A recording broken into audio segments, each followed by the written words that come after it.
Bienvenue au Club Le Figaro Politique avec 3 questions comme d'habitude ce soir.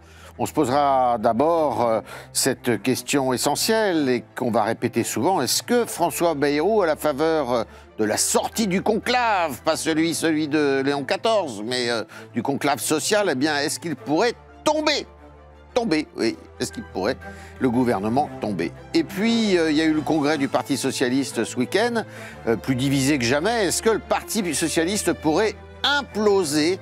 Eh bien, c'est ce qu'on va se poser comme deuxième question. Et comme troisième question, il hante les plateaux de télévision et les colonnes des journaux. Il était hier sur 2 pages dans Ouest France. Est-ce qu'il faut croire en la candidature à la présidentielle de M. Dominique de Villepin? A tout de suite.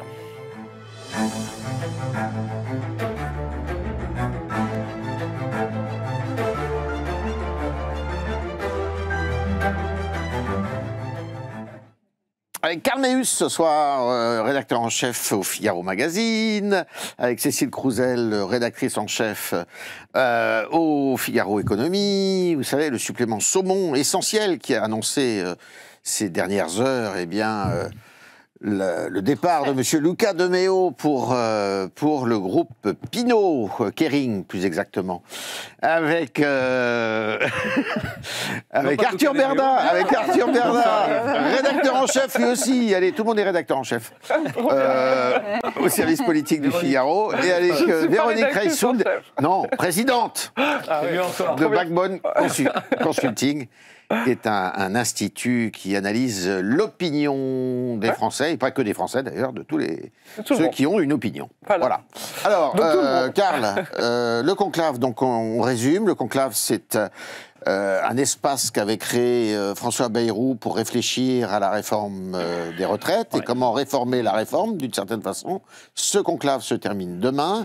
Devait y participer l'ensemble des forces syndicales et patronales. Finalement, il y en a certains qui sont sortis, la CGT et Force ouvrière.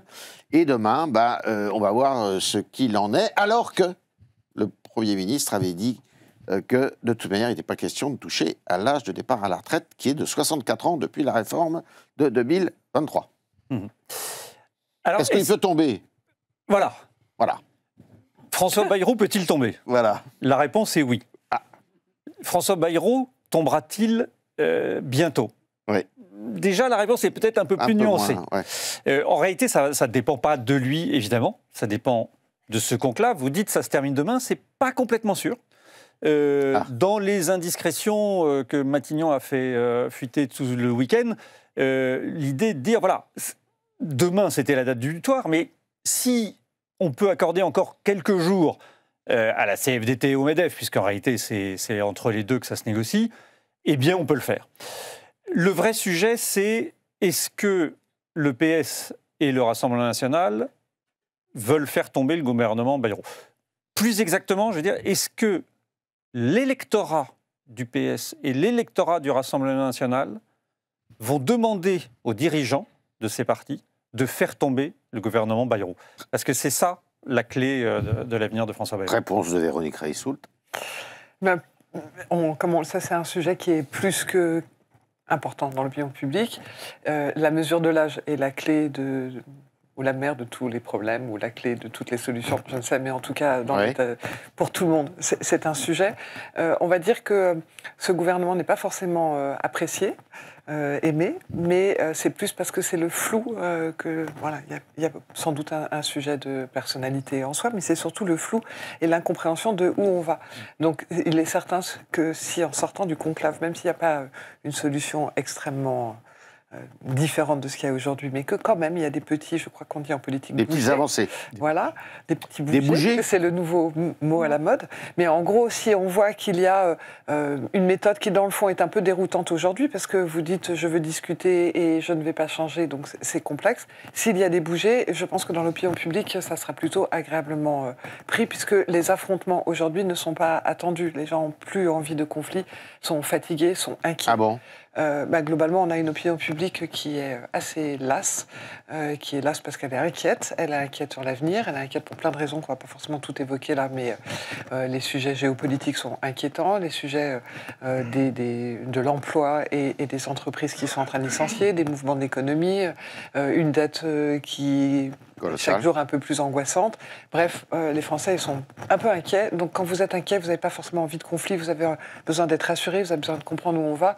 Et si vous devez faire des efforts, vous devez comprendre pourquoi. Donc il n'est pas dit que les Français demandent à ce que M. Bayrou tombe. Donc il n'est pas dit que les électorats demandent ça. Donc ça veut dire qu'il n'est pas nécessairement très apprécié, mais les gens n'ont pas envie que... Ouais. Et puis d'ailleurs, quand on regarde dans les enquêtes et qu'on dit est-ce que les autres feraient mieux, pas certains. Donc globalement... C'est quoi les bougées alors Alors les bougées, oui, il y a des choses qui commencent un peu à se dessiner autour de l'âge, entre la CFDT et donc le MEDEF, autour de l'âge à partir duquel on peut partir, même si on n'a pas tous ces trimestres. Donc c'est 67, il y a des discussions, est-ce qu'on ne descend pas à 66 voilà. Il y a des choses autour des femmes aussi, des carrières des femmes, pour la prise en compte des 23 meilleures années au lieu des 25. Donc il y a des petits, sur l'accessibilité, l'invalidité, il y a des tas de petits... Voilà. Il y a des... que les femmes, justement, elles pouvaient être...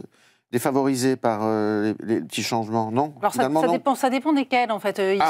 Voilà. Mais en tout cas, c'est en pleine discussion autour de la carrière des femmes, autour, effectivement, cette histoire quand même de pouvoir partir à 66 au lieu de 67, qu'on a eu une carrière très hachée ou qu'on a commencé très tard.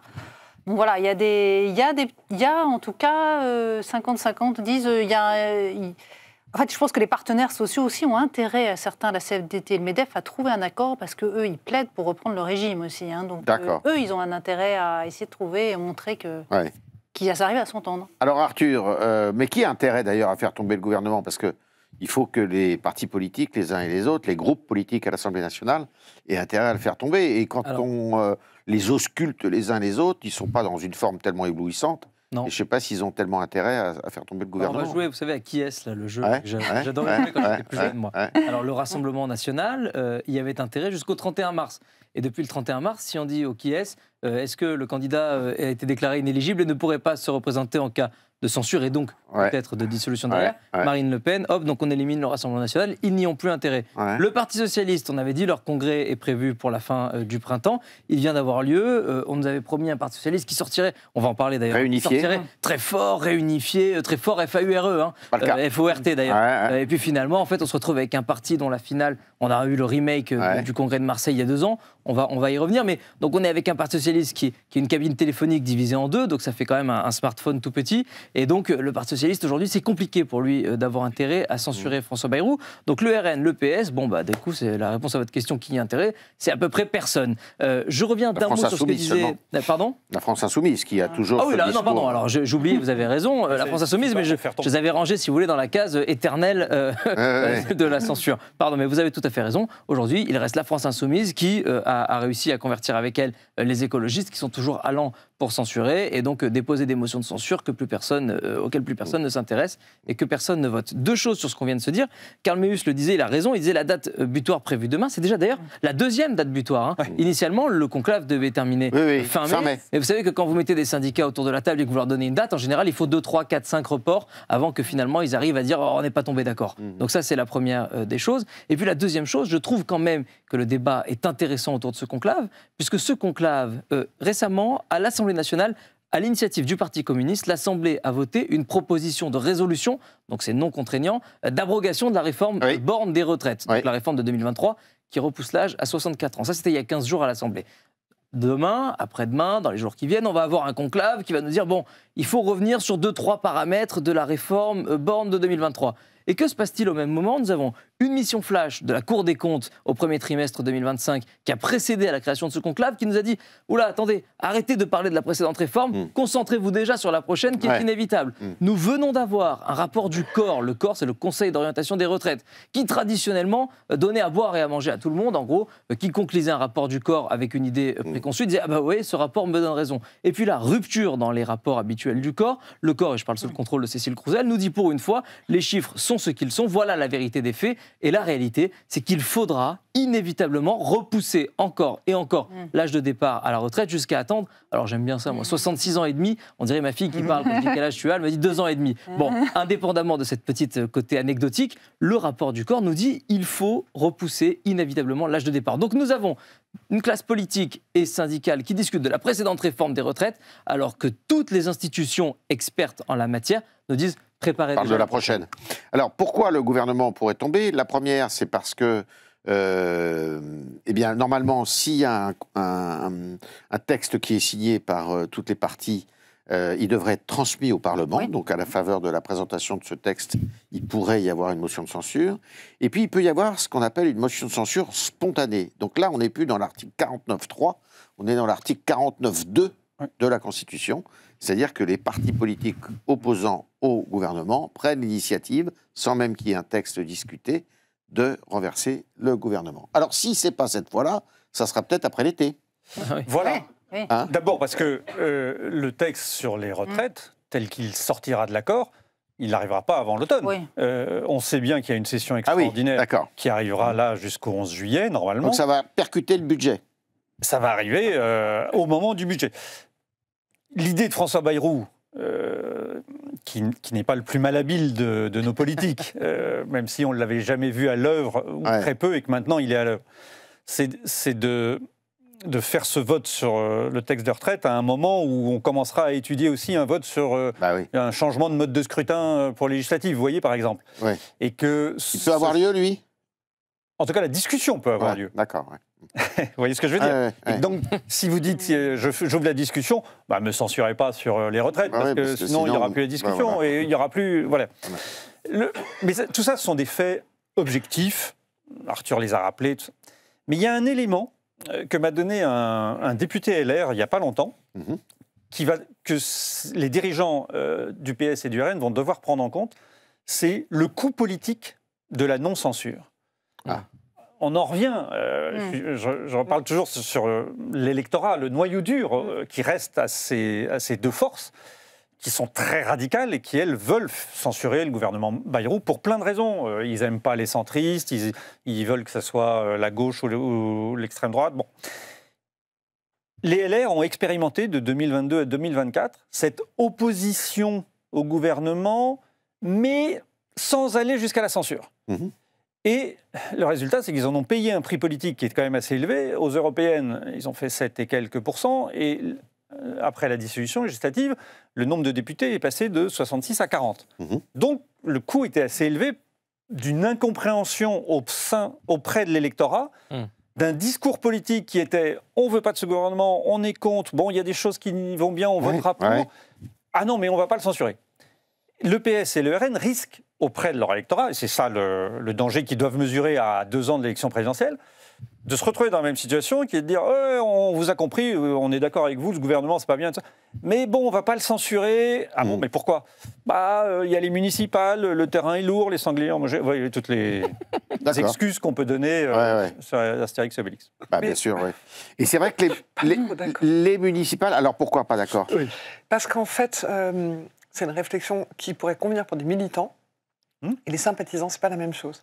Et ensuite, il y a une grande différence dans l'opinion publique entre la censure et la dissolution. Et la dissolution peut potentiellement être souhaitée, la censure moins.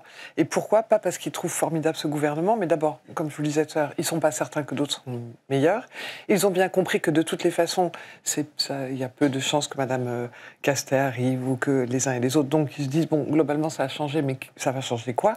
Et puis surtout, il y a eu quelque chose qui s'est passé lors de la dernière censure que les Français ont découvert, qui est que si on n'a pas de budget, notre quotidien est très compliqué. Donc en fait, ils ont, comme je vous disais, le vrai sentiment qui sort aujourd'hui dans l'opinion publique, quelles que soient les positions politiques, c'est les gens sont inquiets. Ils sont angoissés par l'avenir.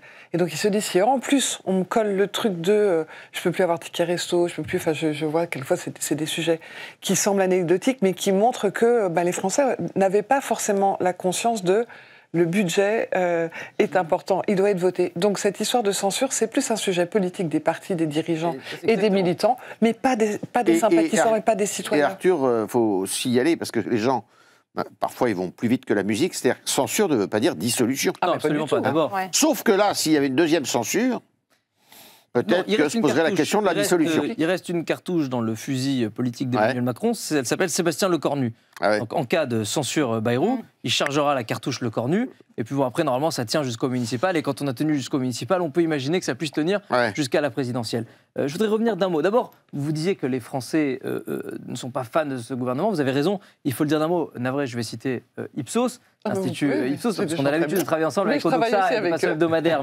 mais je cite l'Institut Ipsos, qui était ce week-end, qui faisait un sondage pour la Tribune dimanche. François Bayrou est à 17% de popularité, c'est le score le plus faible pour un Premier ministre dans l'histoire de la Ve République, rien que ça.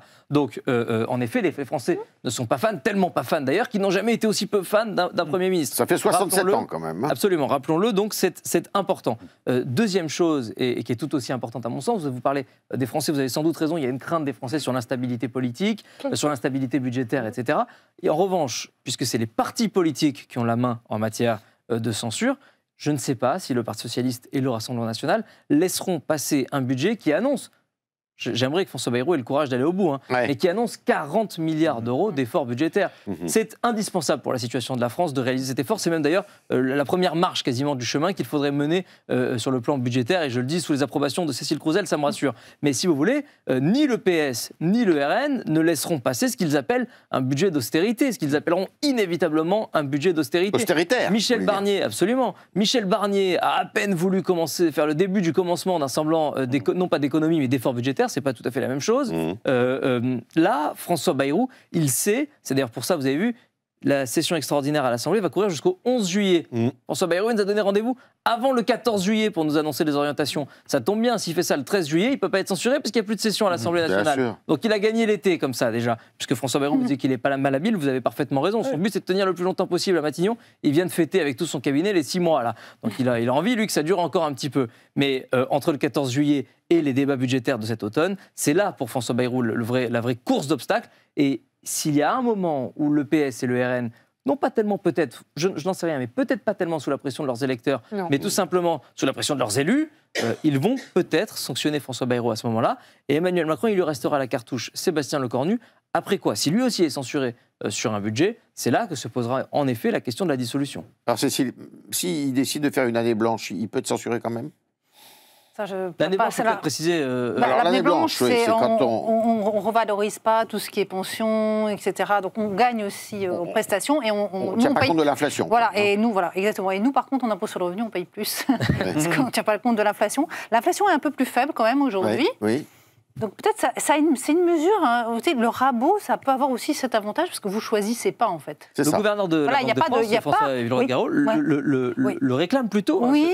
Plusieurs personnes le réclament parce qu'en fait, vous faites pas de choix. Oui, c'est ça. C'est l'avantage. Enfin, c'est l'avantage. Il y a zéro réforme. Oui, c'est ça. Voilà, par exemple, l'Angleterre a présenté son budget. Il ne se passera rien, là. Non, Londres a présenté son budget avec des choix sur la santé, avec des choix sur la recherche et tout, et d'autres ailleurs. Bon, là, vous ne faites pas du tout ça, en fait. Ce qui ça peut être relativement... la période politique n'est pas si stupide. J'ajoute que quand même, si on revient sur les 64 ans, etc., alors là, tenir les finances publiques en jouant sur les retraites, c'est même pas en rêve. Il y a une petite chose quand même, moi, qui m'amuse toujours, c'est que les socialistes ne sont jamais revenus sur les précédentes réformes des retraites quand ils sont arrivés au pouvoir. C'est quand même eux aussi qui ont fait la réforme de 2014, qui est assez sévère, qui est passée à 40... Touraine, hein. Touraine, qui est passée à 40... Sur les annuités. 43 ans. Alors, on peut débattre annuité, âge légal, c'est vrai, mais ils ont quand même allongé aussi. Donc, je trouve qu'il y a toujours un côté quand même assez...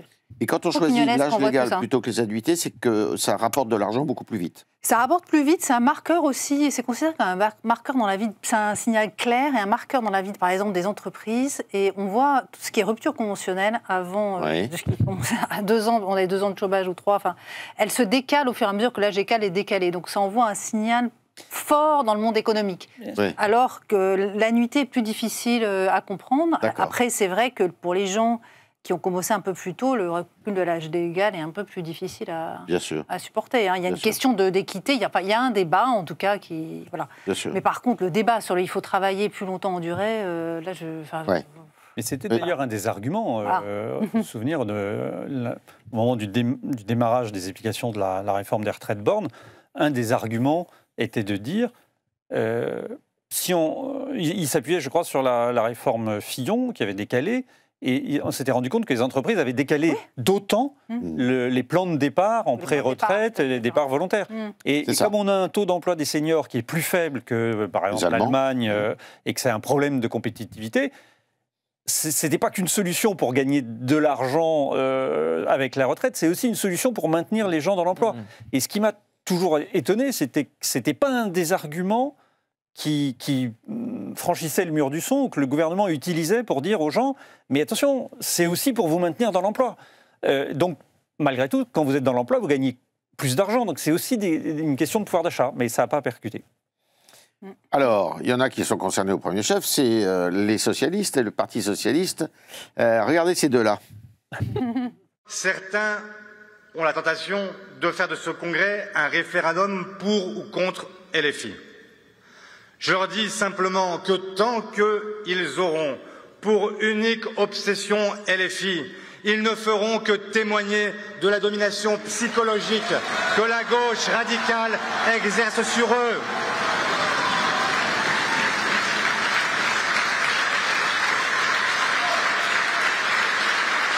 Un grand parti socialiste ne s'abaisse pas à la polémique permanente avec la gauche. Il y a une ligne d'ambiguïté, puisque Olivier Faure ne souhaite pas sortir de l'ambiguïté dans le rapport entre le Parti socialiste et la France insoumise. Nous pensons qu'il est urgent, qu'il est attendu par les Français, qu'il est d'intérêt général que la gauche en général, que le Parti socialiste en particulier, sorte de l'ambiguïté et soit clair dans son rapport avec la France insoumise. Alors, deux positions auxquelles il faut ajouter une voix qui a porté pendant ce week-end. Je vous ai épargné la vidéo, mais enfin, il a été question d'un salopard antisémite. Et celui qui a prononcé cette formule, on peut se dire qu'il n'a plus rien à faire au Parti socialiste, me semble-t-il, et qu'en tous les cas, il n'a plus rien à faire avec un Parti socialiste qui pourrait s'allier éventuellement avec la France insoumise. N'est-ce pas? Ils ont du mal à être courageux, non? En fait, si je peux me permettre, je pense que c'est deux sujets différents. Quand vous dites ça, vous dites je ne peux pas rester dans la maison quand même. Il y a le problème qu'a soulevé Jérôme Guedj, qui est un vrai problème de fond sur l'antisémitisme, les relents d'antisémitisme de LFI. De la France soumise. Qu'il subit en permanence, parce qu'il faut savoir qu'il a été exclu de manifestations au titre de sale sioniste, tout ça, alors même que le Parti socialiste défend la solution à deux États. Enfin, voilà, bon. Et donc, il le vit, lui, personnellement, de façon très compliquée. Et donc, sa logique, c'est de dire il faut absolument rompre avec LFI.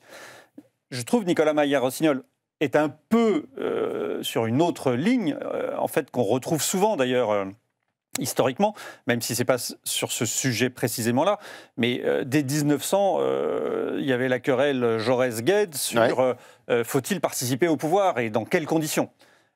C'est un peu ça, la question qui est posée entre Olivier Faure et Nicolas Maillard-Rossignol, c'est est-ce que, pour participer au pouvoir, on s'allie avec LFI ou pas? Nonobstant ce sujet du relent d'antisémitisme. Et c'est là qu'il y a un problème. Et quand Maillard-Rossignol dit il ne faut pas être ambigu, il oublie les leçons de François Mitterrand, et qui remontent même beaucoup plus loin, c'est qu'on ne sort de l'ambiguïté qu'à ses détriments. Cardinal de Retz. Et si le Parti socialiste, on va être cynique, mais ne s'associe pas avec LFI sur des élections législatives, le Parti socialiste n'existe plus à l'Assemblée. D'accord. C'est point. Donc la question maintenant, c'est est-ce que le Parti socialiste est assez fort pour pouvoir un jour contrer la pression de LFI? Et c'est, après je vous laisserai la parole, ce que voulait faire François Hollande avec Nicolas Maillard-Rossignol pour reprendre ce qu'avait fait François Mitterrand en 1971, ce congrès d'Épinay qui offre la possibilité d'un large rassemblement des gauches non communistes, qui crée une dynamique et qui permet au Parti socialiste ensuite de dépasser le PC. Ils ont essayé de le faire là, ça n'a pas marché parce que la condition préalable, c'était de virer Olivier Faure. Alors, Véronique Reissoult, est-ce que les deux franges, les deux sensibilités, celle qui reste dans l'ambiguïté et celle qui veut en sortir, sont égales? Pas tout à fait. La seule chose qui est commun, c'est ce sujet qui était au centre de tout. Et quand vous avez un congrès, les militants s'expriment toujours en masse. Et quand je regardais de quoi ils parlaient, ils ne parlaient que de LFI, qui est quand même un sujet en soi révélateur. Alors, pour se positionner pour ou contre, mais c'était ça le cœur du sujet de ce congrès. La fameuse citation du cardinal de Retz étant largement utilisée par une partie des militants, mais globalement, ils ont un sujet qui est « nous n'existons plus ». Et en fait, quand on regardait les expressions, de nouveau des militants, parce que les sympathisants, c'est un autre sujet, mais les militants en disant « mais en fait, on est qui ? On ne sait plus qui nous sommes, puisque nous devons toujours nous définir par des gens que nous apprécions ou que nous n'apprécions pas ». Mais globalement, c'est compliqué, et cette histoire, elle date déjà depuis un moment, depuis les élections européennes, où on voit bien que les militants, c'est compliqué. Quand ils s'expriment, ils ne sont pas toujours très à l'aise, parce qu'il faut prendre des positions claires quand on milite, c'est le principe du militant.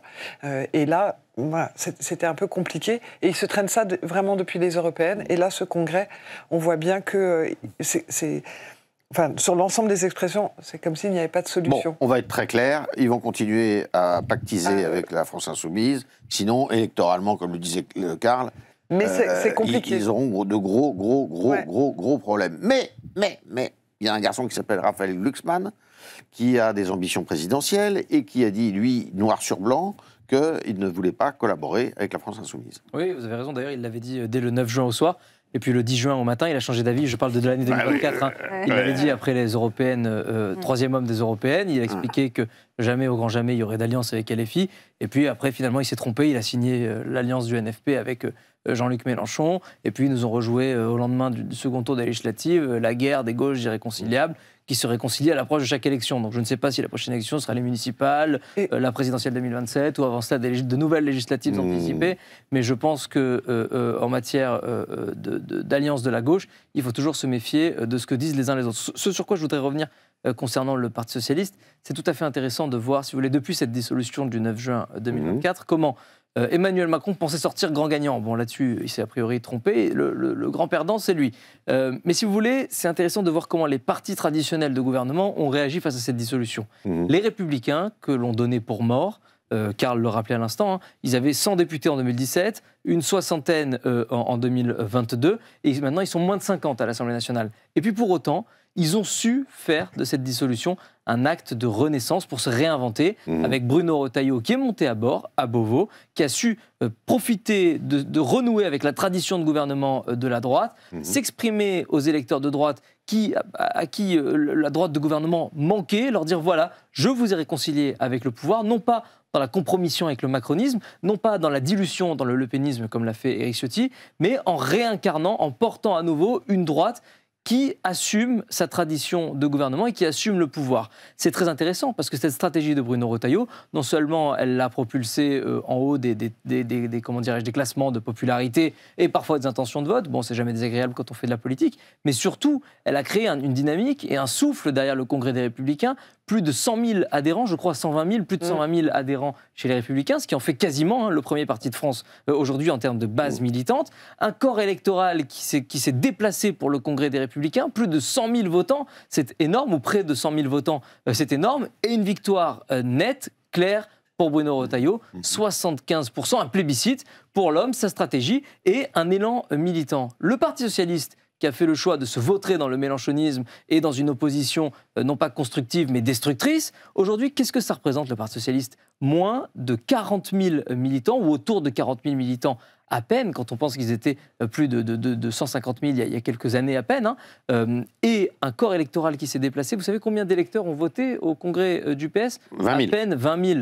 C'est microscopique comparé aux Républicains. Donc si vous voulez, vous avez un Bruno Retailleau qui assume une stratégie de gouvernement et qui l'emporte avec un score très net, 75% dans une ligne très claire. Et en face de cela, vous avez un parti socialiste qui se scinde à quasiment 50-50, parce que Olivier Faure est reconduit avec 50,9% des voix, c'est microscopique, sur un corps électoral famélique, à peine 20 000 votants, et sur une ligne totalement floue, comme on vient de le voir dans l'extrait, où entre Olivier Faure et Nicolas Maillard-Rossignol, moi je n'ai rien compris à la différence entre les deux hommes, à part qu'ils voulaient tous les deux gagner. C'est la, donc si vous voulez... C'est la stratégie vis-à-vis de LFI qui les sépare. Mais encore, encore que à peine, parce qu'ils expliquent tous les deux qu'ils veulent, en effet, alors je vais essayer de navrer si je perds des téléspectateurs au passage, mais donc aux législatives, ils sont à peu près tous d'accord pour dire que s'il y a des législatives, il faudra à nouveau une union de la gauche, parce que sinon, ils sont rayés de la carte. Et c'est à la présidentielle, où là, tenez-vous bien, la différence entre les deux, le point commun, c'est qu'ils ne veulent pas de Jean-Luc Mélenchon comme candidat qui les représente tous. Ça, c'est le point commun. Ensuite, la différence. Olivier Faure, lui, il dit il nous faudra une candidature qui aille de Ruffin à Glucksmann,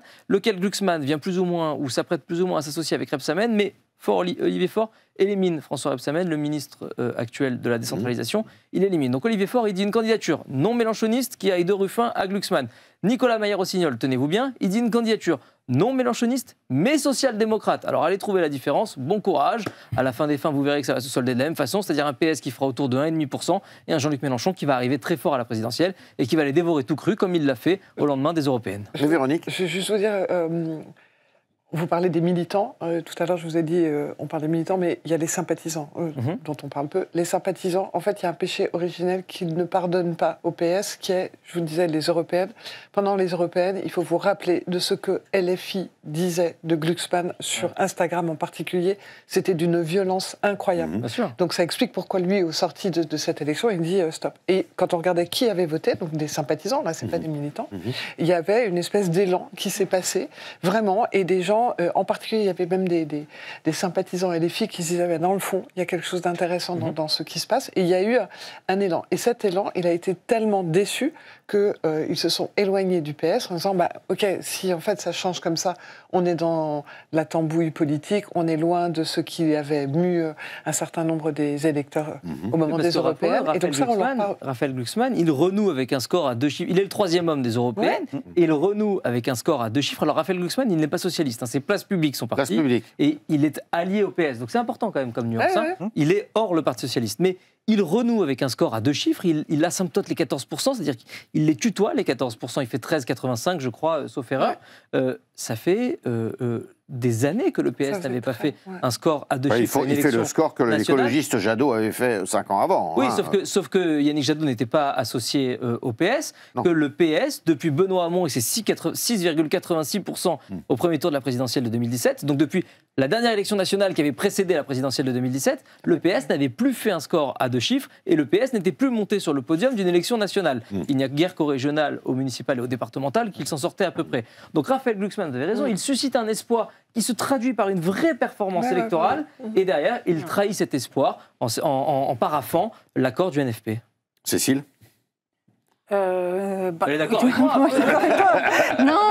Non, moi je vous dis, moi j'ai une vision un peu plus, un peu différente. C'est vrai que ça, non pas différente, mais il y a un côté un peu surprenant dans tout ça, dans toute cette tambouille, et finalement aussi sur la ligne, mais je pense aussi, moi je reviens encore plus avant, ce qui a beaucoup pesé sur les socialistes, c'est d'afficher aussi souvent des discours très à gauche, et puis quand ils arrivent au pouvoir, mais ils sont obligés de se recentrer. Ouais, et de façon assez violente, et ça aussi, moi je trouve qu'il y a un flou quand même fondamental là-dessus.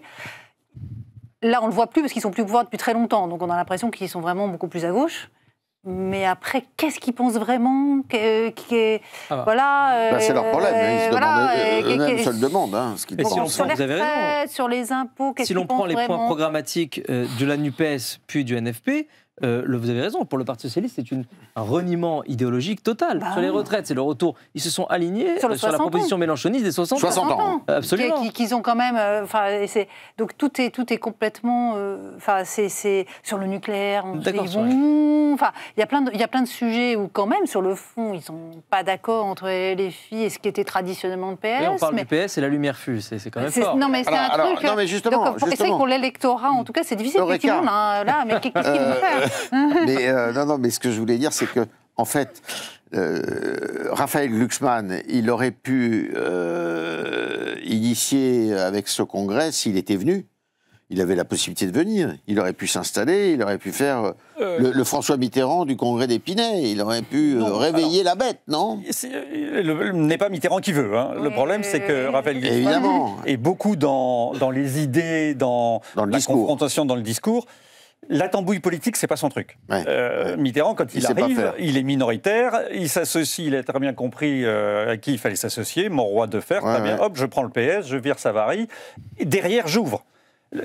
Raphaël Glucksmann, dans la stratégie qui était mise en place, notamment par François Hollande, c'était, dans un premier temps, on vire Olivier Faure, on met Nicolas Maillard-Rossignol ou un autre, mais qui est ouvert à l'idée d'une candidature et surtout d'un élargissement du PS. Ouais. Donc on faisait venir Place Publique dans une sorte de confédération, on faisait revenir Bernard Cazeneuve, peut-être François Rebsamen, voilà. Et après, ils se sont vus d'ailleurs ces dernières semaines. Totalement. Et après, on cherchait un candidat.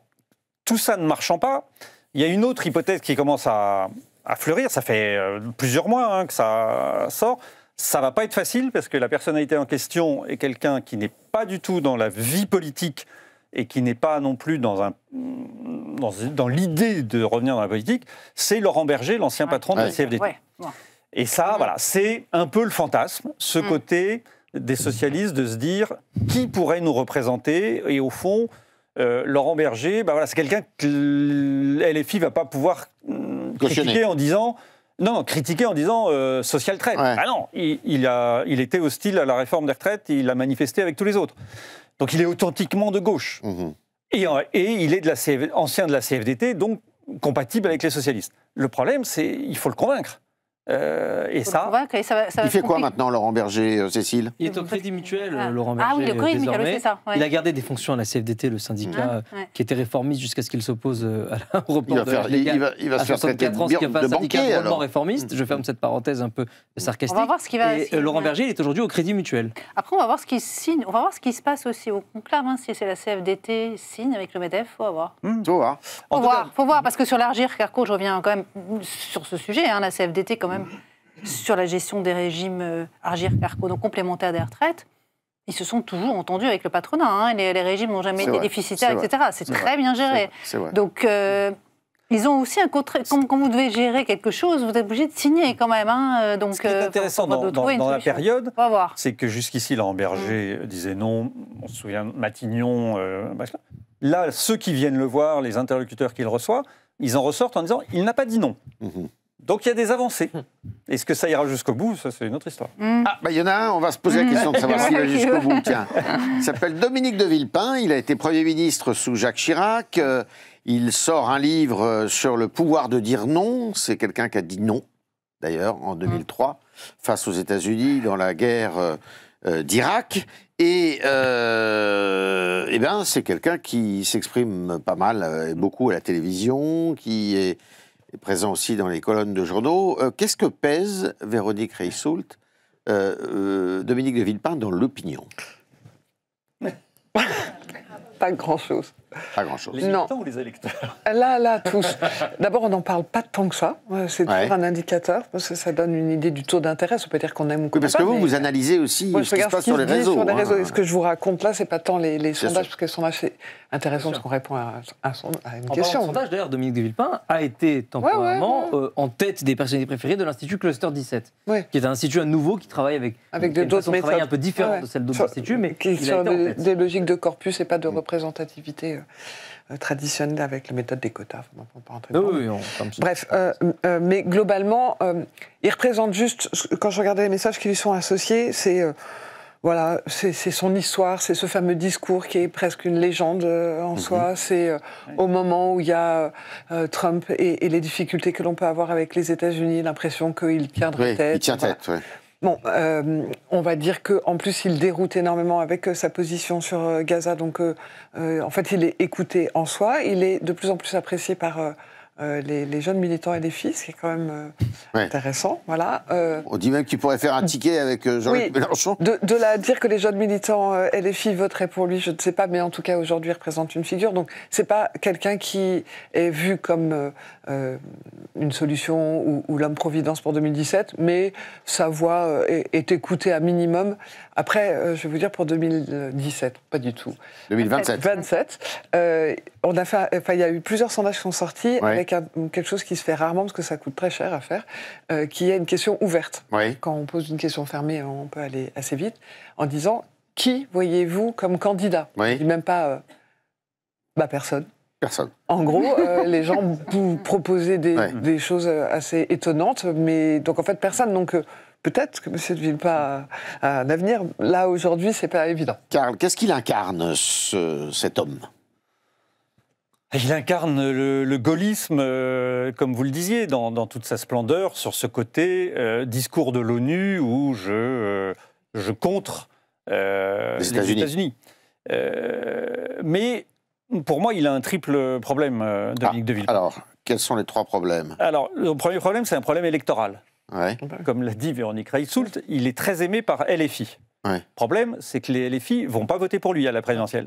Ils ont déjà leur candidat, c'est Jean-Luc Mélenchon.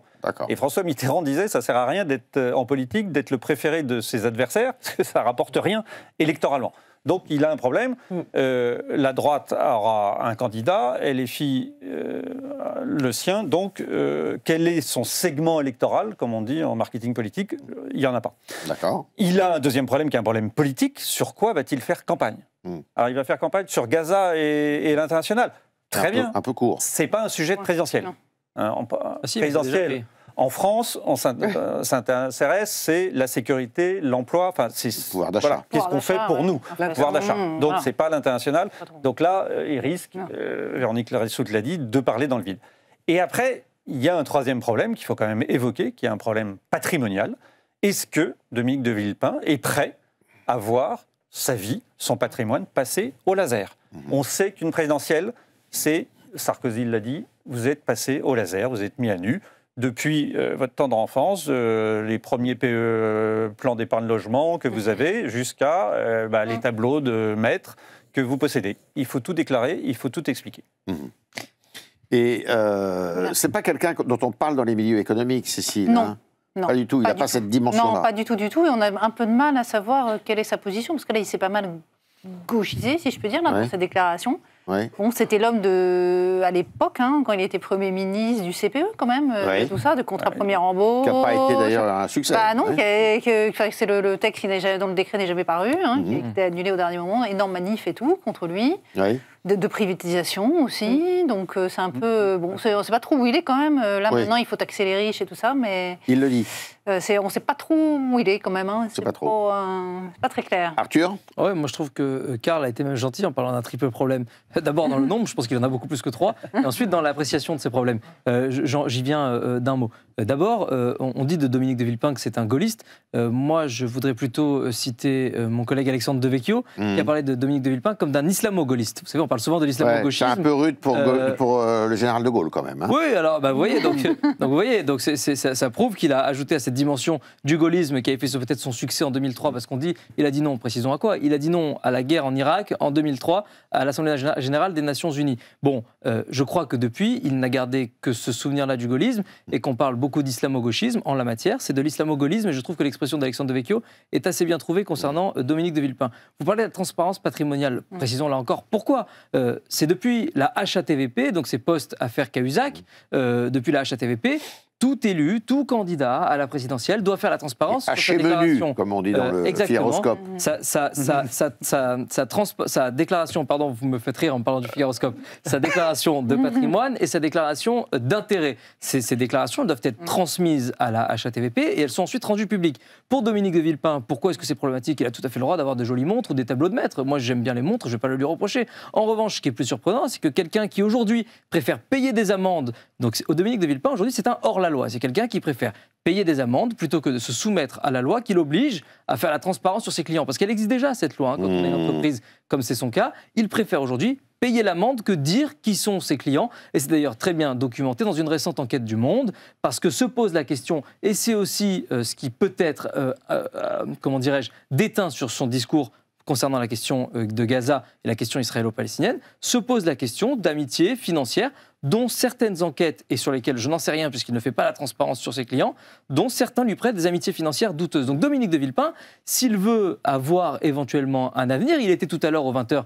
de France 2, pour ne pas citer une chaîne concurrente, Dominique de Villepin, il devra, à un moment ou à un autre, faire la transparence là-dessus, vous avez parfaitement raison, et ça risque d'être un gros problème pour lui. Oui, en plus, il y a un élément que vous n'avez pas cité, c'est qu'il n'a pas de troupe, en fait. Aucune. Hein? Aucune. On ne lui connaît pas de club, en gros. Non, et quand je regardais ces interventions, quand elles sont relayées, il y a beaucoup de vues, donc sans doute un effet curiosité, mais il n'y a pas d'engagement. Ça veut dire qu'il n'y a personne qui reprend et qui crée ce qu'on appelle il garde certains amis, il garde certains amis comme Bruno Le Maire, par exemple, l'ancien ministre de l'Économie et des Finances, directeur de cabinet. Absolument, qui a été dans son cabinet au Quai d'Orsay, au ministère des Affaires étrangères. Bruno Le Maire continue de dire du bien de Dominique de Villepin. Ça ne veut pas dire pour autant qu'il pourrait être son directeur de campagne demain, d'autant que Bruno Le Maire, je crois qu'il n'a pas renoncé à mener sa propre campagne à lui. Donc, mais il garde encore quelques amitiés de sa carrière politique, parce qu'il a eu une véritable carrière au début des années 2000, Dominique de Villepin. Il garde certaines amitiés de cette époque. Un mot pour finir. Oui, non, il n'a pas de troupe, mais ça, à la limite, c'est pas rédhibitoire, absolument. Emmanuel Macron a démontré qu'en un an, on pouvait, en suscitant un élan, en suscitant un espoir, attirer un nombre de gens, attirer des élus et avoir un embryon de quelque chose qui permettait de prendre le pouvoir. Est-ce que Dominique de Villepin veut le faire, s'apprête à le faire? C'est la question à laquelle il doit répondre. Et avec une difficulté, c'est qu'Emmanuel Macron avait une cohérence. Là, on l'a dit, de LFI à la droite, c'est pas possible. D'ailleurs, je voudrais, pardon, d'un mot, Dominique de Villepin, celui qui en parle le mieux, j'ai oublié, c'est Jean-Luc Mélenchon. Jean-Luc Mélenchon, je l'ai rencontré récemment. Vous savez ce qu'il dit de Dominique de Villepin? En gros, il nous rejoint un peu l'original et la copie lorsque la droite prenait les mots du Front National et de Jean-Marie Le Pen. Jean-Luc Mélenchon, il vous dit, aujourd'hui, moi, Dominique de Villepin, je ne le vois pas comme un concurrent du tout. Parce que les trotskistes, ce qu'ils considèrent, c'est que quand l'ennemi, c'est les termes de Jean-Luc Mélenchon, quand l'ennemi reprend vos mots, c'est vous qui gagnez. Donc Jean-Luc Mélenchon, il dit, moi, plus Dominique de Villepin reprend mon discours, plus c'est moi qui gagne. Et en gros, le pari de Jean-Luc Mélenchon, c'est qu'il va se passer avec Dominique de Villepin la même chose que ce qu'il a pu se passer à un moment avec la droite et le Front National, c'est-à-dire que la droite reprenant une partie des mots de Jean-Marie Le Pen, c'est Jean-Marie Le Pen qui a accédé au second tour. C'était en 2002 et Dominique de Villepin, à l'époque, était un acteur de la vie politique. Jean-Luc Mélenchon fait le pari que plus Dominique de Villepin parle comme Mélenchon, plus c'est Mélenchon à la fin qui va l'emporter.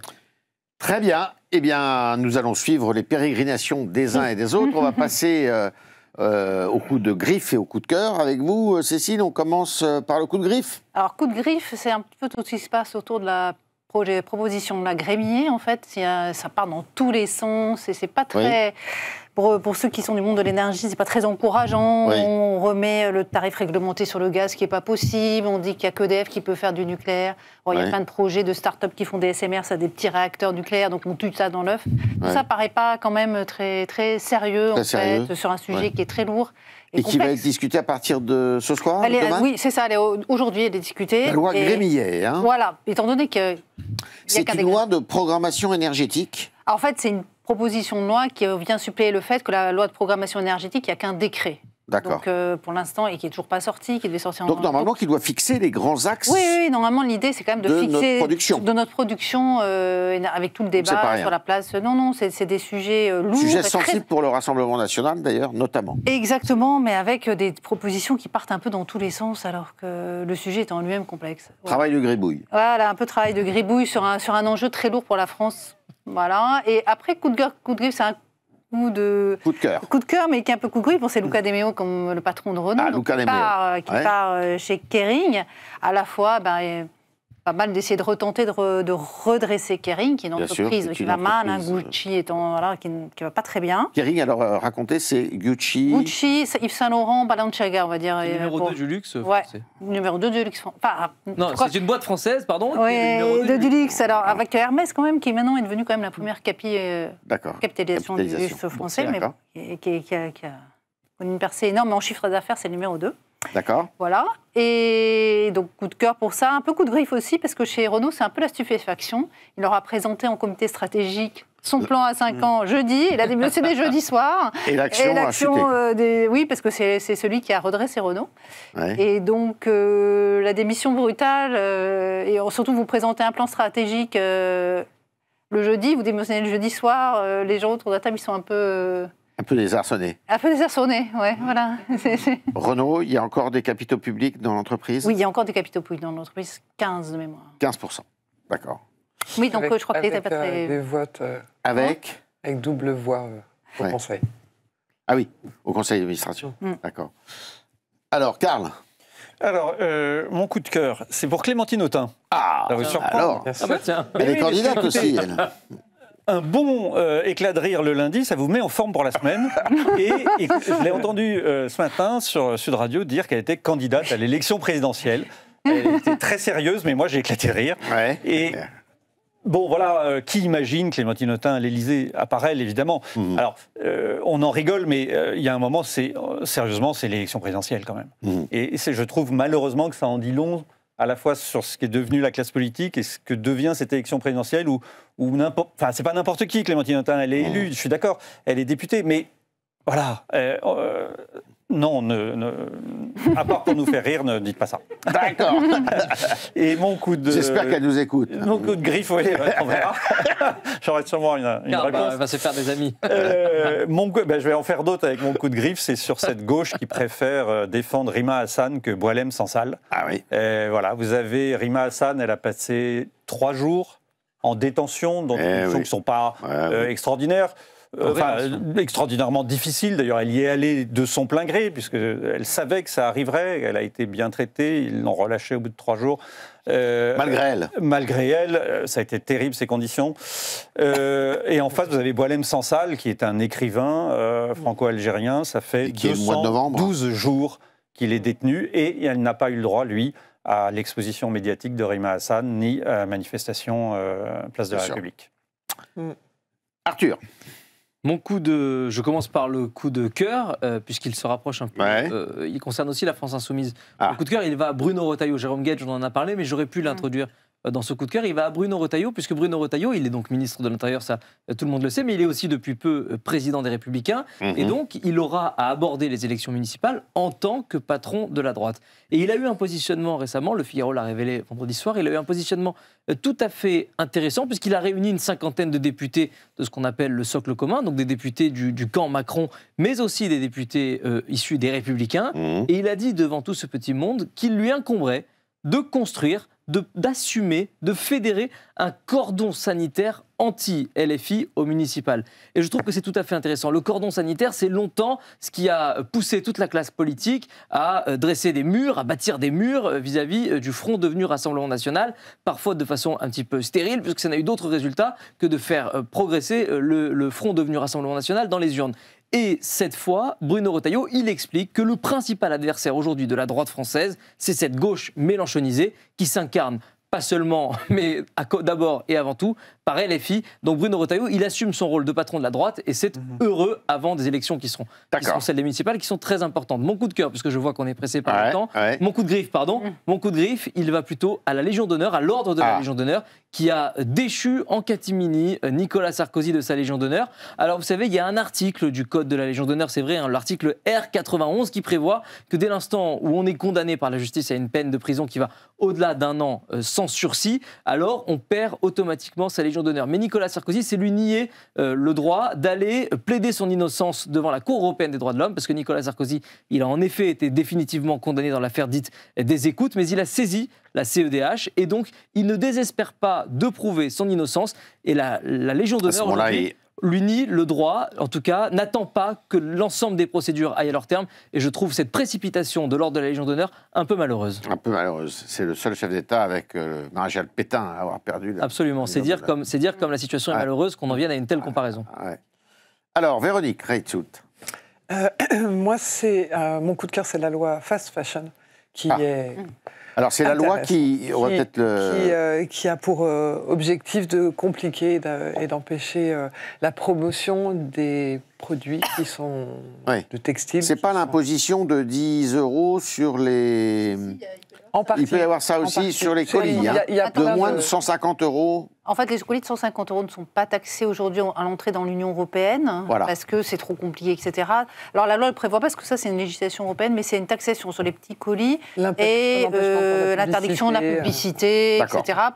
Et ce sont généralement des productions vendues sur les réseaux sociaux, donc Chine, Temu. Voilà. En fait, et ça c'est votre coup de cœur? Non, c'est pas mon... Enfin, l'intention est bonne, comme souvent en France, mais il y a toujours un moment où ça dérape un peu. D'ailleurs, il y a une de vos collègues, Anne de Guigné, qui a fait un édito très intéressant sur ce sujet. Mais je voulais lui rajouter une petite pièce en plus. Alors, allez-y. Dans le Nourrin, qui est... c'est un angle mort sur cette affaire, qui est la réduction d'impôts auxquels ces gens ont droit. Ah oui. Pourquoi ? Parce qu'en fait, depuis 2022, il y a une loi qui dit que vous n'avez pas le droit de gaspiller, et donc qui interdit aux entreprises de textile en particulier de détruire leurs invendus. Donc pour ça, ils doivent soit recycler, soit donner à des associations. Je vois que ça grouille, c'est ça ? Ben, tant pis, je ne vous raconte pas la suite. Moi. Mais déjà, c'est déjà pas mal qu'on sache ça. Non, parce que c'est pas grave. Ah, mais c'est dommage, il fallait le dire avant. Ailleurs. Ben, comme et oui, mais moi, je suis pris par le temps et je suis obligé de, comme on disait dans le temps, de rendre l'antenne. Eh bien, rendons Alors, à la semaine prochaine. Bonne nuit et sachez que la semaine prochaine, on aura encore beaucoup à vous dire. Au revoir.